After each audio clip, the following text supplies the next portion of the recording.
Hello and welcome to the Evidence-Based Chiropractor. I am your host, Dr. Jeff Langmaid. On today's episode, we are exploring a fascinating piece of research that starts to break down the question of what's the difference between the forces of your hands when applied to the patient and the patient into the table. This is a fascinating study. I've never seen anything like it. We're going to break down what these researchers found.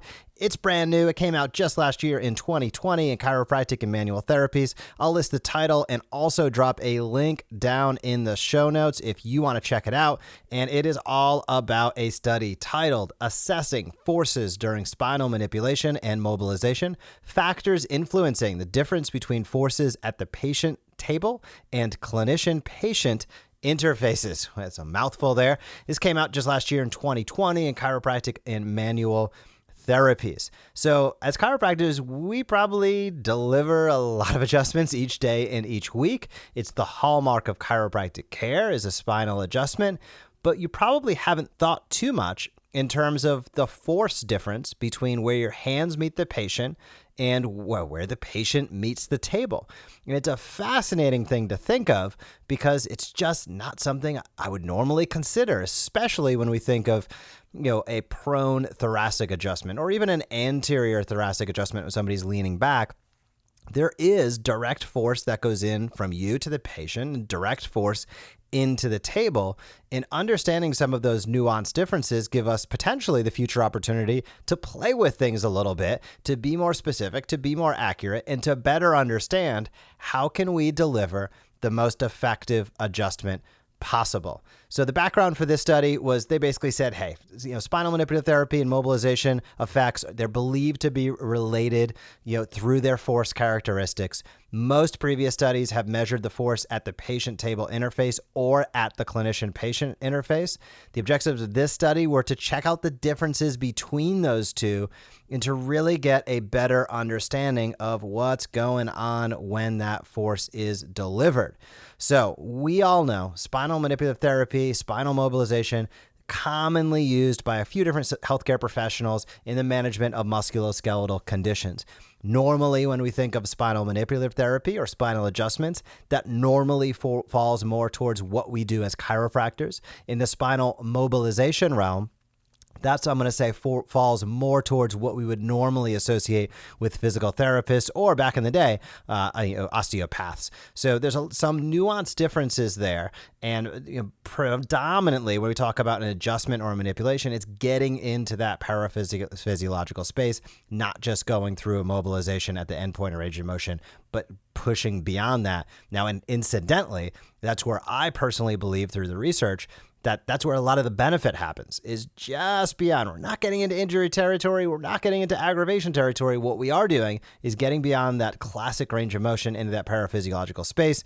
That's where some of the quote unquote magic happens, in my opinion, with the chiropractic adjustment. It is that little bit extra that makes a lot of the difference. So spinal manipulation is characterized by the application of a dynamic force using high velocity and low amplitude thrust, whereas a mobilization is typically defined by the application of cyclic and rhythmic low-velocity forces to an intervertebral joint. So again, an adjustment, bam, you're getting in there. It is high speed. It is low, it's high velocity. It is low amplitude. You are getting in there and it is over with. In a mobilization, it's more of that pumping. It's more of that rhythm and flow. And that's a big difference, right? That ties back into our previous statements about the paraphysiological space. Now, forces from both of the interventions cause a mechanical deformation of the spinal region and the surrounding tissues. And both are believed to trigger neuromechanical responses that could potentially be relative and respective to their therapeutic effects. So no surprises there, right? It's the healing hands, right? It's the force that creates the benefit. And the deformation of the joint actually creates benefit. The fundamentals of movement, as we think about segmental movement, regional movement, and whole body, I just really like to think about movement in those three, they're not really planes by any stretch, but those three verticals. Segmental motion is the motion by which all other motion is built, specifically relative to the spine, of course.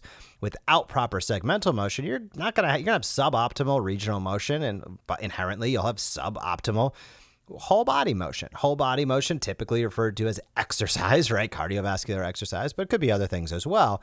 It all starts with having adequate and ideally adequate for sure, and ideally optimal segmental motion. That's what we focus on as chiropractors. That's where a lot of the benefits of what we do sit and reside. And that's what this study looked at. So they took about 35-ish patients. These were adults without thoracic pain, so asymptomatic individuals aged between 18 and 50. And interestingly, they were recruited through advertisement and social media, which is interesting to see.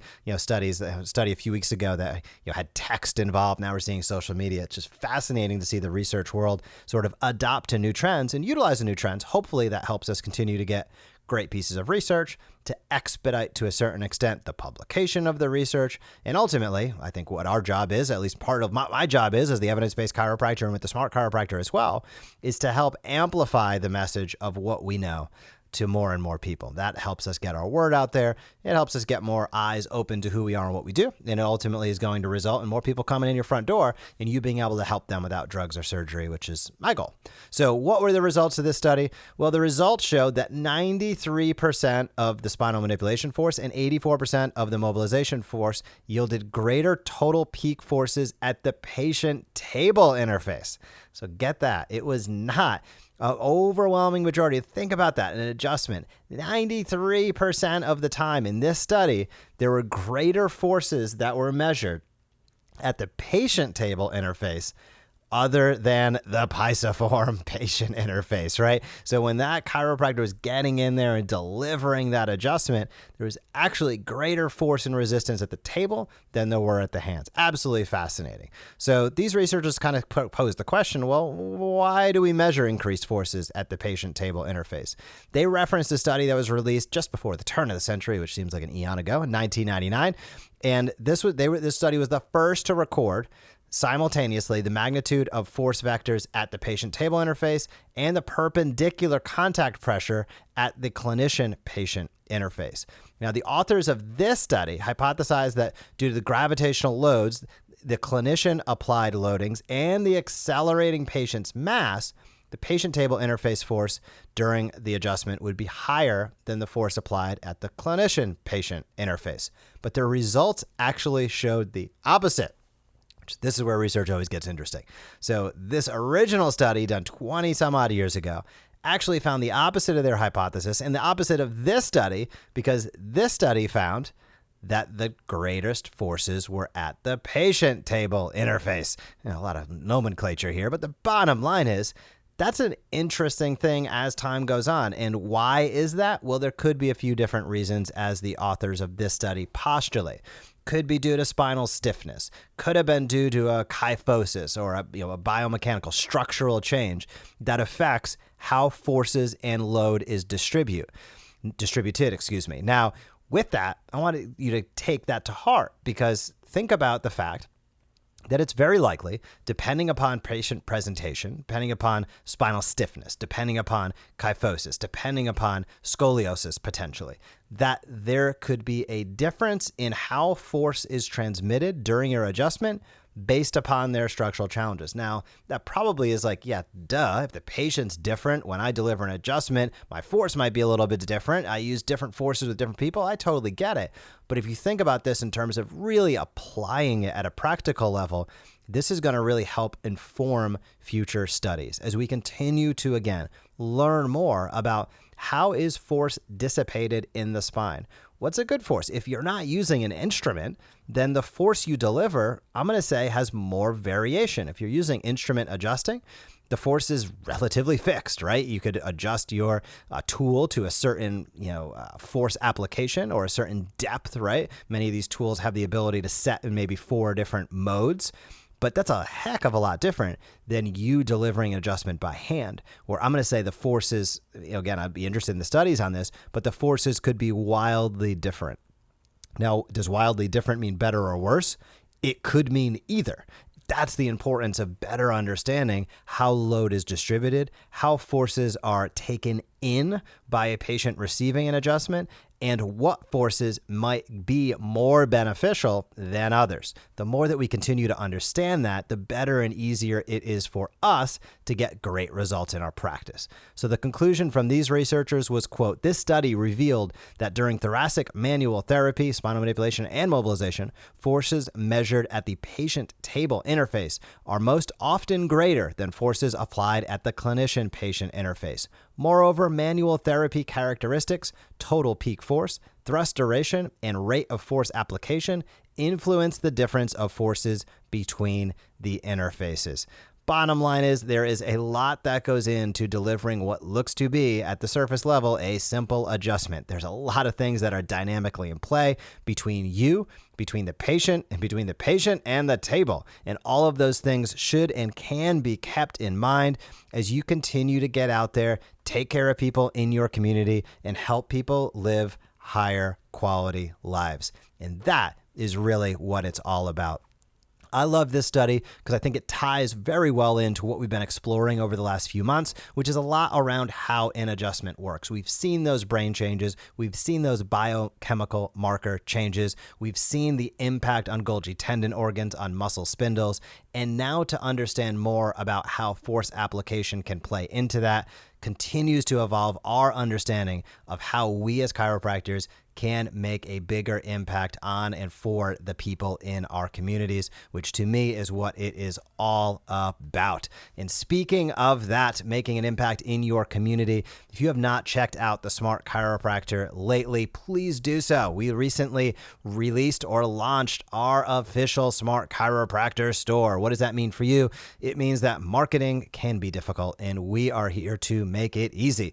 So we have created, and for the first time ever, are offering our a la carte content campaigns. Low back, how an adjustment works, chiropractic care. If you want that content campaign built, download it, do it for yourself. You can go for it and get it. We have SEO tools there. We have email templates for onboarding, for reactivation protocols, and we have all of the tools available that are a part of the Smart Chiropractor available a la carte. Chiro Emails, our flagship service, done for you, personalized, all the automations, all the journeys, unlimited sending. We are talking significant ROI. That is now available a la carte if you only would like that. If you'd like Chiro Social, our social media posting service that hits Facebook and Instagram daily, YouTube weekly, and I should say this quietly, Google My Business, coming very soon. If you want to drive more traffic and leads from your website with our opt-in pop-up boxes and our lead magnets, you can check out Chiro Emails and, of course, our streaming TV. Do not be playing that news in your reception area. Make sure that you have a fantastic streaming, educational, beautiful, chiropractic-focused content going out all the time. You can pick up Smart TV, streams wirelessly, updates wirelessly, all Amazon Fire Stick empowered. You can check that out as well. Or if you want all of it together and save some bucks, then you can, of course, become a member of the Smart Chiropractor. If you have any questions about that, you can hit me up, Jeff at theevidencebasedchiropractor.com. Otherwise, I hope you have a fantastic week in practice, and I will talk to you soon. Thank you for joining us on this episode of The Evidence-Based Chiropractor. If you want to grow your practice, come back for next week's episode. If you want to grow faster, visit theevidencebasedchiropractor.com and join our MD Marketing membership today.